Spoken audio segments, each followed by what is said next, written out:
taking you down to Orange County, which is the county just below Los Angeles. And the reason why I did that is not because I want to show you around. I mean, you can see plenty of pictures of Orange County online.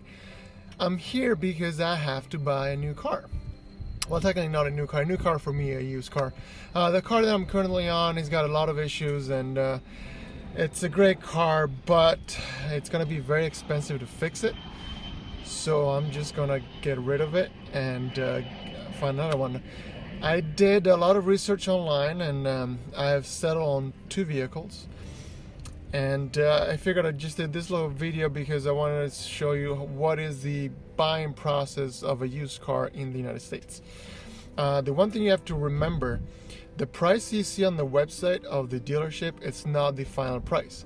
What happens is, and that's how they get you, what happens is they put a price, and then on top of that price you have to add sales tax, and you have to add dealer's fee, title, license, registrations. So normally all that can cost you about 10 to 15% more of the actual price, depending on where you buy the car and where you live in the United States.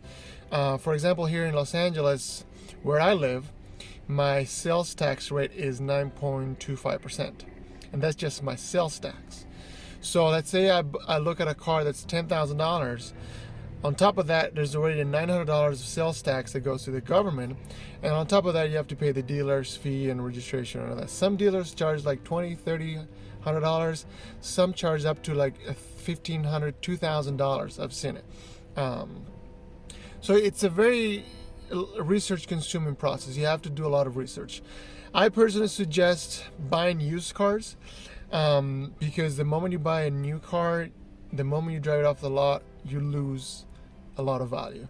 And you know, a car is not an asset, it's a liability. You lose money the moment you have it. So I always tell my friends, I always tell people, just look for a car that's like 3, 4, 5 years old, that still has like the latest bells and whistles that you like, but has already depreciated in value, so that when you buy it, it's not going to depreciate even faster. That's what I did. I did a lot of research, and I settled on the 2 vehicles. And today we're going to take a look at them and see if I can come home with a new car for me. The other thing I suggest is buying one of these things. It's a little nifty device. It basically lets you read the car computer. So you can hook it up, you can read some of the codes. Honestly, you don't need to be an expert. I don't know all that these things can do. What I use it for is to hook it up to see if there's any pending codes or any big issues, which is very simple. I'm going to show you how it works. That way, you know when you're going to buy a car what you're expecting. A lot of times that check engine light doesn't come on until a series of events has happened. So what you can do with this is see if any of those events are in place, and you can see if there's any pending codes. They're called pending codes. So if that happens, you know what to expect. For example, when I bought this car particularly, everything was okay, but when I plugged it in, there was a couple of pending codes. So I showed that to the person who was selling the car, and he said he was going to take the mechanic and took care of it. Had I not done that, I probably would have cost me almost $1,000 to fix that.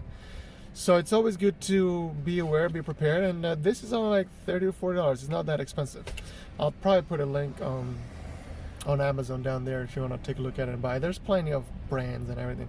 And also, every time you have a check engine light or you go into a mechanics and they charge you $25, $30, all they do is do this. Plug this in and look at the code. You can do it yourself. I'll show you how it works, and then we'll go take a look at the car and see what happens. As you can see, this plugs into the port of the car, which normally is underneath the pedals. And then this thing turns on.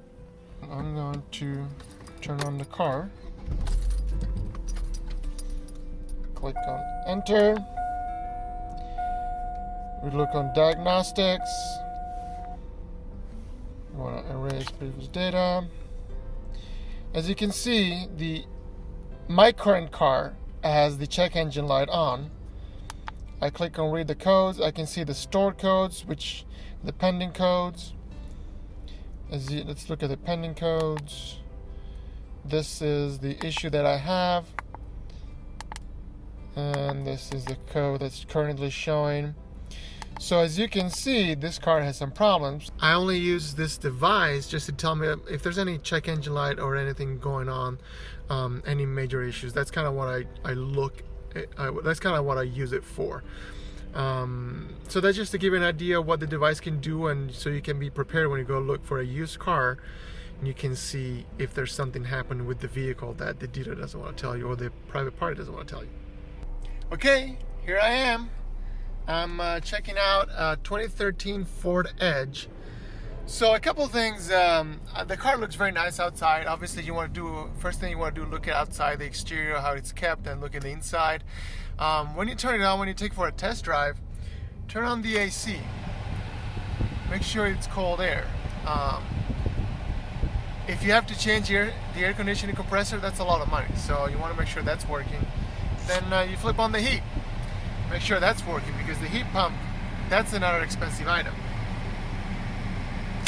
This works perfectly, works fine. Turn on the radio, make sure the radio works, you hear the sounds. Then obviously you want to also take a look at the engine, see if the engine is clean. We'll do that in a moment. And then, like I said, if you have the little reader, you just plug it in and see what it says. That's a good sign. That's what you want to see. Nothing pending. Everything looks good. Let's take a look at the hood. I'm probably gonna need two hands. Oh, actually, I don't. So you take a look at the engine, make sure the liquids are there, the fluids are there, which this engine looks pretty clean, actually. So you just do a quick inspection, make sure everything looks good. Obviously, if you know a mechanic, if your friend is a mechanic, take them along. They'll definitely know more than what you can do just by a simple cursory glance. But it's important to take a look at this. Even if you don't understand anything about cars, you'll feel if something's wrong. You know, if there's any leakage, if there's anything that doesn't look right, it's probably not right.